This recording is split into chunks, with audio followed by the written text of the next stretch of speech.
Assalamualaikum warahmatullahi wabarakatuh.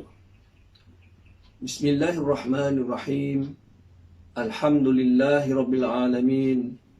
Wassalatu wassalamu ala ashrafil anbiya'i wal mursalin wa ala alihi wa ashabihi ajma'in. Rabbi shrah li sadri wa yassir li amri wahlul 'uqdatam min lisani yafqahu qawli. Amma ba'd. Sidang penonton yang budiman, didoakan semoga kita berada dalam rahmat, perlindungan dan pemeliharaan Allah Subhanahu wa taala. Diucapkan selamat melaksanakan ibadah-ibadah fardu ain, ibadah-ibadah fardu kifayah dan amalan-amalan sunnah serta segala kebaikan yang diperintahkan Allah Subhanahu wa taala kepada kita. Dalam kita melaksanakan segala kewajipan seharian, ingin saya kongsikan sedikit berkaitan perkara yang tanpa kita sedari. Ianya adalah membazir atau sia-sia serta menjejaskan kesempurnaan amalan kita di sisi Allah Subhanahu Wa Taala. Allah berfirman dalam surah Al-Isra ayat 27, A'udzubillahi minasyaitonir rajim. Innal mubadzirina kanu ikhwana syayatin wa kana syaitanu lirabbih kafura. Sadaqallahul azim. Yang bermaksud, sesungguhnya orang yang membazir atau boros itu adalah saudara-saudara syaitan. Sedang syaitan itu adalah makhluk yang sangat ingkar atau kufur kepada Tuhannya. Amalan membazir adalah amat dilarang Allah Subhanahu Wa Taala, hingga orang yang membazir itu Allah samakan atau umpamakan mereka dengan saudara syaitan. Rasulullah sallallahu alaihi wasallam juga melarang amalan pembaziran ini, dan baginda sallallahu alaihi wasallam tidak pernah melakukan sesuatu yang melampaui batas. Rasulullah sallallahu alaihi wasallam bersabda, An Abi Hurairah radhiyallahu anhu qala Qala Rasulullah sallallahu alaihi wasallam, min husni islamil mar'i tarkuhu ma la ya'nihi. Hadis hasan riwayat At-Tirmizi.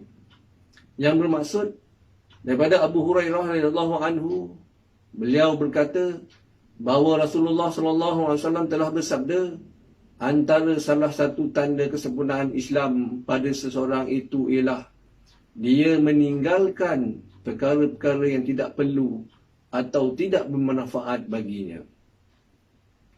Ibn Qayyim Al-Jauziyah pula mengatakan ada 9 aspek pembaziran yang sering dilakukan oleh manusia tanpa mereka sedari. Iaitu, pertama, pembaziran ilmu pengetahuan. Apabila ilmu pengetahuan yang kita perolehi tidak kita amalkan untuk jalan kebaikan. Kedua, pembaziran amalan. Apabila amalan yang kita lakukan tidak kita buat dengan hati yang ikhlas. Ketiga, pembaziran kekayaan. Apabila kekayaan yang kita perolehi tidak kita gunakan atau belanjakannya pada perkara yang bermanfaat dan redha Allah Subhanahu Wa Taala. Keempat, pembaziran hati. Apabila hati kita kosong daripada kasih kepada Allah Subhanahu Wa Taala.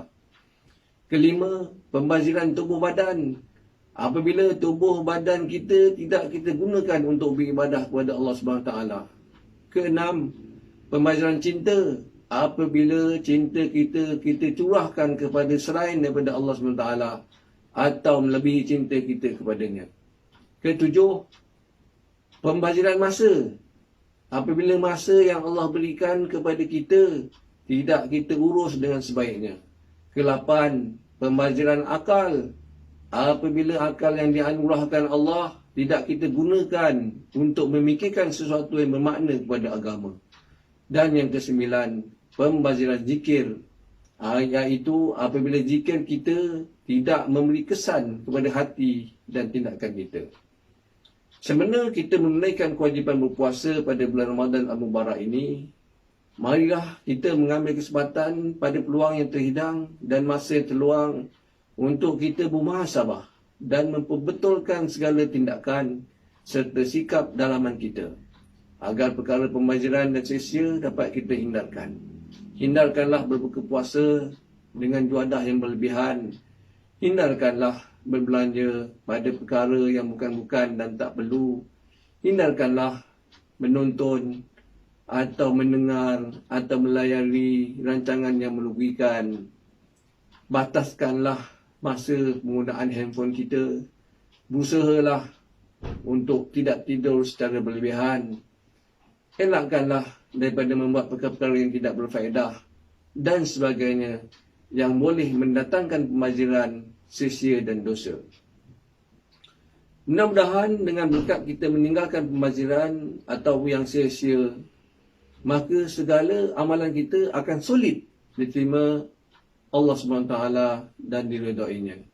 Segala lebihan rezeki yang Allah SWT telah kurniakan kepada kita akan dapat kita zakatkan, akan dapat kita sedekahkan, dan akan dapat kita salurkan kepada mereka yang memerlukan. Mudah-mudahan kehidupan kita insya-Allah akan lebih berkat, sentiasa bergembira dan berbahagia, selamat dan sejahtera sepanjang masa. Mudah-mudahan kelak nanti dapat kita bersama-sama menikmati kehidupan yang kekal abadi selama-lamanya di syurga. Sekadar ini perkongsian saya. Jika terdapat kekurangan, ianya adalah datang daripada kelemahan diri dan kekurangan ilmu saya. Segala yang baik dan benar pastinya adalah daripada petunjuk dan daya Allah. Jika ada manfaat padanya, maka sama-samalah kita menghayati dan mengamalkannya. Sekian, wabillahi taufiq wal hidayah. Assalamualaikum warahmatullahi wabarakatuh.